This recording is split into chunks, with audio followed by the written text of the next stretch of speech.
comienza con una pregunta. ¿Y si sí? ¿Qué pasaría si te dijera que estás siendo falsamente guiado por creencias de tu infancia? El día de hoy vamos a explorar la historia de Rino, un elefante que creyó que no podía tirar más, pero era solo una creencia que le habían inculcado desde pequeño. Cuando Rino era pequeño, un día, un adulto llegó y le ató una cuerda a su pata y la clavó en el suelo con una estaca. Y Rino no comprendía por qué lo habían atado así.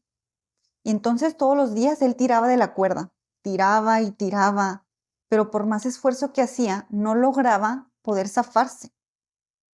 Todos los días lo intentaba y pensaba que algún día podría zafarse. Lo intentó durante meses, pero nunca lo logró. Un día, exhausto, después de haber intentado tantas veces, se rindió. Simplemente se dijo, no puedo. Y esta creencia lo acompañó durante toda su vida. Nunca más lo volvió a intentar, porque cuando era pequeño pensó que no podía. Con el tiempo, el elefante Rino fue creciendo. Se volvió más fuerte, más grande y más poderoso. Pero nunca se le ocurrió volver a intentar tirar de la cuerda. Solo hacía falta que diera un paso, solo uno. Y la estaca podría zafarse sencillamente del suelo, porque ya era fuerte. Pero no tenía en su cabeza esa posibilidad. No creía que fuera posible. Un día, mientras estaba allí en el circo, un niño le gritó a su mamá, mamá, mamá, ¿por qué ese elefante no se mueve? Y la mamá no supo qué responderle, simplemente se quedó en silencio. Pero el elefante Rino escuchó al niño. Y esa noche, mientras la luna estaba reluciente, Rino empezó a cuestionarse qué pasaría si lo volviera a intentar.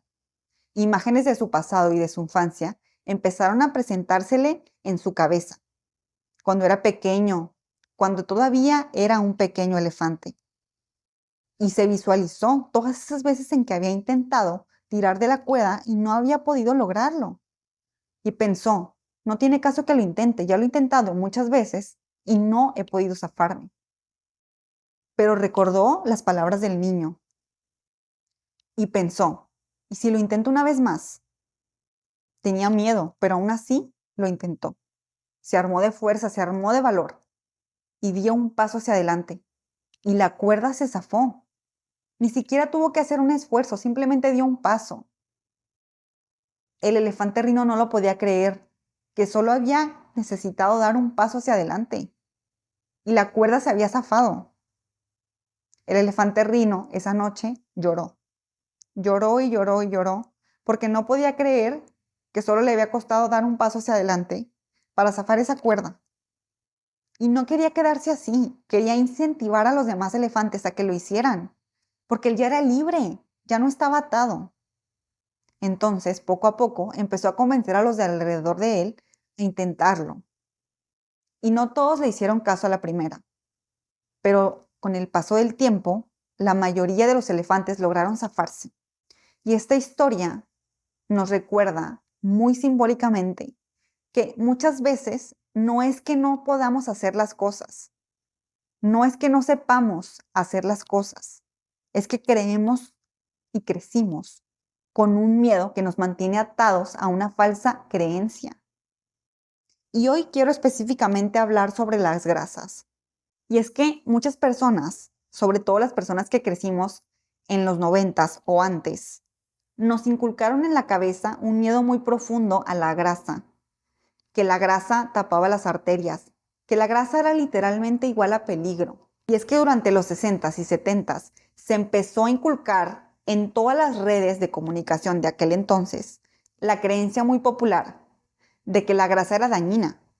Empezó a anunciarse en las revistas, en los periódicos, en entrevistas, y poco a poco eso se fue haciendo nuestra cotidianidad, hasta que en un punto en los 90s la grasa como peligrosa ya estaba tan normalizada que la encontrábamos en todos los productos del súper.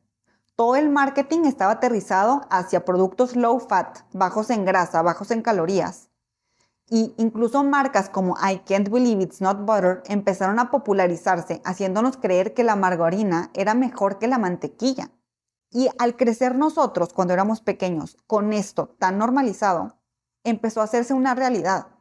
Pero ¿qué pasa con el método científico? ¿Qué pasa con la ciencia? ¿Qué pasa con la evolución? Lo que hace 30 años pensábamos que era normal, ahora no lo es. Pero ese miedo sigue tan arraigado en nuestro cerebro que difícilmente lo rompemos, a pesar de la nueva evidencia científica. El método científico, ¿qué es? Está basado en hipótesis y se hacen pruebas, experimentos y se analizan patrones y se dan resultados. Se aprueban o refutan estas hipótesis y están en constante evolución. El método científico no para, está constantemente puesto a prueba. Eso quiere decir que el método científico está constantemente evolucionando. Y lo que antes estaba comprobado que era verdad, hoy está comprobado que no lo es.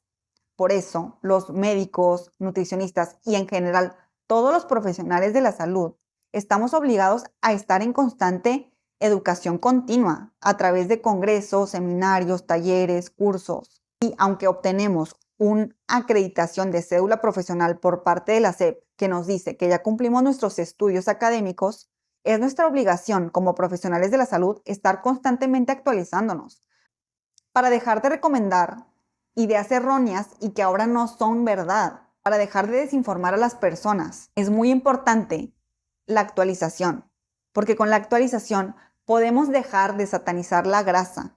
Hoy está comprobado que las dietas como la mediterránea son una de las mejores dietas para mantenernos en una salud óptima. Y la dieta mediterránea se basa en el consumo saludable de grasas buenas, de grasas ricas en omega 3 y 6. Ahora, quiero que vayámonos a lo más importante. ¿Por qué se han satanizado tanto las grasas? ¿Qué pasa con los omega 6? ¿Qué pasa con los aceites vegetales de cártamo, de maíz, de soya? Lo que pasa es que esos aceites son extraídos a altas temperaturas y con muchos químicos. Al extraerlos de esta manera, se oxidan por la luz, por la temperatura, y entonces todos los minerales, todos los nutrientes que tienen de manera natural estas semillas, se eliminan por completo. Y es que en realidad el omega 6 no es malo, pero lo que pasa es que está siendo parte de nuestra dieta de una manera excesiva. Estamos consumiendo un omega 6 en altas cantidades y no lo estamos compensando con un consumo adecuado de omega 3. En realidad, tanto el omega 6 como el omega 3 son muy necesarios para nuestro cuerpo, sobre todo para nuestro cerebro. La mayoría de nuestro cerebro necesita grasas para poder tener una salud óptima, porque todas las membranas de nuestras células están rodeadas de lípidos, o sea, de grasas. Por eso es muy importante consumirlos de una manera equilibrada. Pero ¿qué pasa con la dieta del mexicano?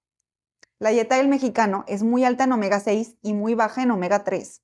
Por eso, actualmente, muchísimos profesionales de la salud y nutriólogos recomendamos la suplementación a través de omega 3, que son ricos en EPA y DHA. ¿Por qué? Porque los omega 3 te ayudan a reducir la inflamación y te ayudan a tener un equilibrio óptimo entre estas dos grasas. ¿De qué fuentes podemos obtener el omega 3? De pescados grasos como sardina, atún, anchoas, de semillas como chía, linaza o a través de la suplementación. ¿Y qué pasa con los aceites vegetales? No es que lo tengas que dejar de consumir, pero tienes que moderar su consumo, consumirlos en una menor cantidad y cuando sea posible es mejor consumirlo a través de las fuentes naturales, sin necesariamente aceite como tal, sino como la fuente real, a través de la semilla como tal, a través del maíz como tal, del cártamo como tal, no del aceite. Y en la medida que sea posible, preferir las grasas naturales, de fuentes naturales. ¿Y qué pasa con las grasas saturadas? ¿Son malas? Porque actualmente hemos visto que en nuevos regímenes alimenticios, sobre todo en el nuevo que sacó Trump hace unos meses, en el 2026, porque actualmente se está recomendando utilizar grasas como ghee, mantequilla, aceite de coco. Lo que pasa es que las grasas saturadas han sido evolutivamente parte de nuestra dieta. Son esenciales. Pero si las consumimos en exceso, también se vuelven perjudiciales para la salud. Aquí la clave está en el equilibrio, en regular y mantener en una balanza constante los omega 3 y omega 6. No eliminar por completo las grasas saturadas ni las grasas insaturadas, sino mantenerlas en un equilibrio.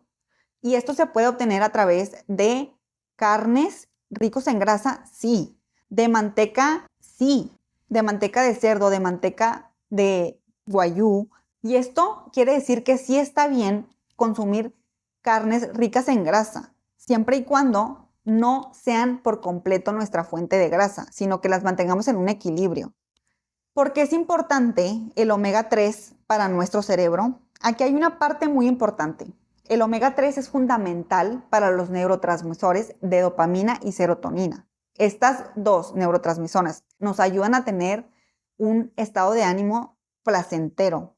Son fundamentales para sentirnos felices, para sentirnos en paz, para sentirnos en tranquilidad. Y son fundamentales.